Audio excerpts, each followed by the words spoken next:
Teacher যখন নিজেই প্রশ্নের উত্তর জানে না। বলো এই কোয়েশ্চেন অ্যান্সারটা কে পারবে? বলো এখানের মধ্যে কে পারবে? তুমি পারবে? আমি তো নিজেই পারবো না এই অ্যান্সারটা। তুমি পারবে? না। পারবে না কেন?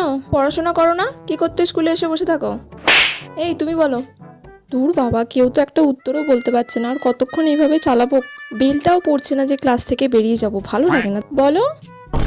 এই তোমরা সবাই প্রাইভেট কার কাছে পড়তে যাও? ম্যাম আপনার কাছেই। ঠিক আছে, তুমি বাদ দিয়েও তো এতগুলো স্টুডেন্ট আছো, তার মধ্যে কেউ বলতে পারছো না? ম্যাম আপনিই বলে দিন। আমি কেন বলবো? আমি বললে তো তোমরা সবাই এমনিই জেনে যাবে। তাহলে তোমরা কি করো বাড়িতে? উফ, কি জ্বালায় পড়লাম রে বাবা, কেউ তো একটা বল। সব গাধা, আমিও গাধা, তার সাথে তোরাও গাধা। বলো। নিজে তো জানি না, যা বললো তাতেই হ্যাঁ বলে দিই। শুনলে কি বললো? আমি কেন তুমি কেন পারলে না? শুনে নাও ভালো করে, কালকে যেন কোয়েশ্চেনটা ধরলে তুমি পারো, ঠিক আছে? উফ বাবা, এতক্ষণে ঘন্টা পড়লো, তাড়াতাড়ি পালাই।